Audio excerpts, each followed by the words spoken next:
Welcome to This Explainer. Right now, hiding just behind those loud daily headlines about tariffs and trade wars, there's a quiet, absolutely monumental shift happening. It is literally rewriting the architecture of global finance as we speak. We're tracking a profound movement that's redefining how nations interact, how they settle massive trade imbalances, and ultimately, how global power is wielded in the 21st century. Today, we're exploring the global currency rebellion. By the time we finish unpacking the latest data, you'll see exactly how the tectonic plates of the world's economy are mechanically shifting away from the systems we've relied on for decades. To really set the stage for the macroeconomic shifts we're about to dive into, our source material offers this incredibly fascinating lens.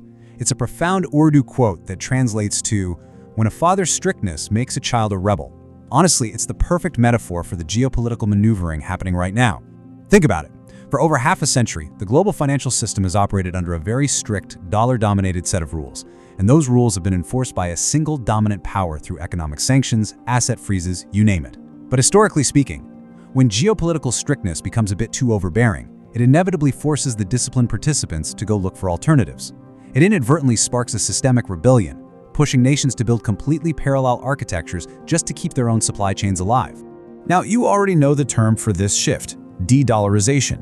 If you follow the markets, this isn't some new buzzword for you, but what the data shows us today is how this is moving from a theoretical talking point into a methodical, everyday reality.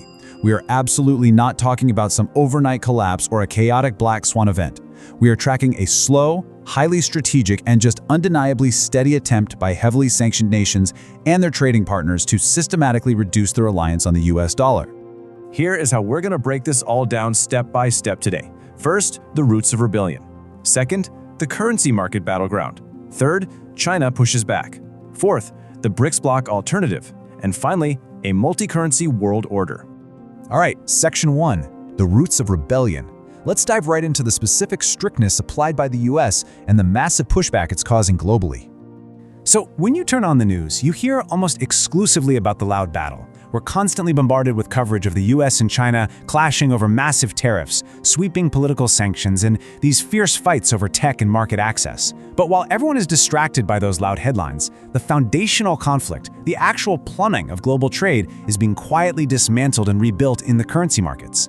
This quiet battle is where the real mechanics of exchange are being re-engineered. If you really want to know where geopolitical power is going to sit 10 years from now, you don't look at political speeches. You look at how nations are clearing their sovereign debt and settling their energy trades today. Moving right along to Section 2, the currency market battleground, let's observe the specific economic actions happening on this quiet battlefield. This timeline lays out the escalating tension fueling this whole shift, and it's so crucial to realize that this didn't just happen overnight. Back in 2021, China fundamentally changed the game by introducing specific blocking rules. These were designed to act as a legal shield, basically allowing Chinese companies to just ignore foreign sanctions. Fast forward to last year, and Donald Trump fired a highly publicized warning shot directly at the BRICS bloc over their attempts to bypass the dollar. That wasn't just campaign talk, it was a real acknowledgement that the unipolar system is under threat. And now, we have a highly anticipated meeting coming up between Donald Trump and the Chinese president. In these negotiations, the whole shebang is on the table. Trade sanctions, global supply chains, and absolutely crucially, the future of currency exchange itself. Which brings us to Section 3, China pushes back. Let's look at how China is actively expanding the global footprint of the yuan. Okay, the true escalation happens when laws on paper become actions in the real market. In a completely unprecedented countermove, China has formally invoked those 2021 blocking rules. They've explicitly ordered their domestic firms to completely ignore US sanctions targeting Chinese refineries importing Iranian crude oil. I mean, think about why this matters so much.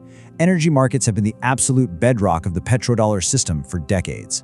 By commanding domestic firms to bypass sanctions on Iranian oil, China is taking multi-billion-dollar energy supply chains and moving them entirely outside the purview of the US financial system. It's a structural game changer. Now take a look at this number, 6.8. That is the yuan to dollar trading rate. It represents the yuan trading at its strongest level in over 3 years. And the timing here is what's genuinely fascinating. In the midst of heavy tariffs, trade restrictions, and just wild global economic uncertainty, the currency of the primary geopolitical rival of the US is actually surging. China's strategy to stabilize and expand its currency isn't just some abstract policy drafted in a back room anymore. It's getting real, measurable traction in the live forex markets right now. And the data shows we aren't looking at some sudden volatile spike that's going to correct itself tomorrow. This is compounding momentum. Last year, the yuan saw a nearly 5% rise in valuation, and building right on top of that, it's already secured an additional gain of over 2% this year. This sustained multi-year growth is so important because at the end of the day, international trade relies on predictability. When global businesses see a currency demonstrating sustained stability year after year, they become way more willing to write long-term 10-year commodity contracts priced in that currency rather than just automatically defaulting to the dollar. Let's pivot to Section 4, the BRICS bloc alternative. This is all about how they are building that parallel system. It becomes entirely clear why Donald Trump and other Western leaders get so frustrated over a potential BRICS financial system when you look at that 25% share of global trade. The BRICS bloc, we're talking massive economies here. Brazil, Russia, India, China, South Africa, they already command a full quarter of the world's commerce. This is no longer some fringy economic club. When a coalition that dictates 25% of all global trade starts actively coordinating to settle transactions outside the dollar, well, that's a tangible mathematical challenge to the existing order. The sheer gravity of their combined economic output is literally pulling traditional supply chains into a brand new orbit.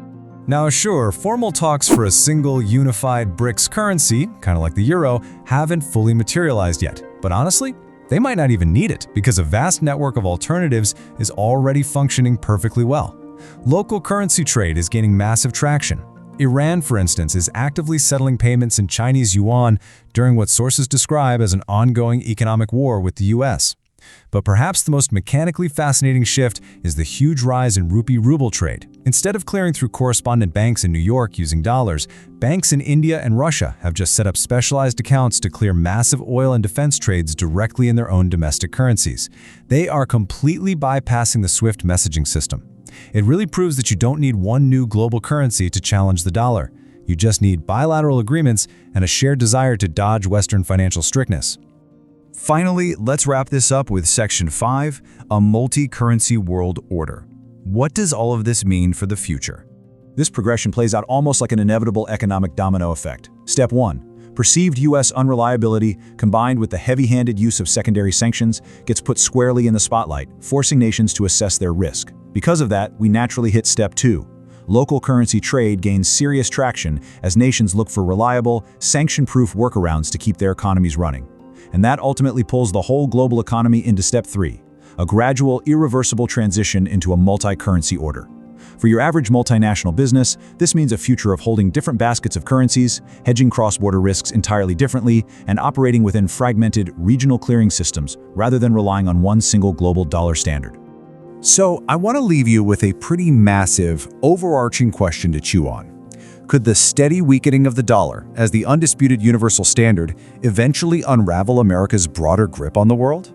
History definitely shows us that when the financial bedrock of an empire starts shifting, geopolitical dominance usually follows close behind. Thank you so much for joining me to unpack this complex macroeconomic shift today. Keep your eyes closely fixed on that quiet battleground of currencies, and I will see you in the next explainer.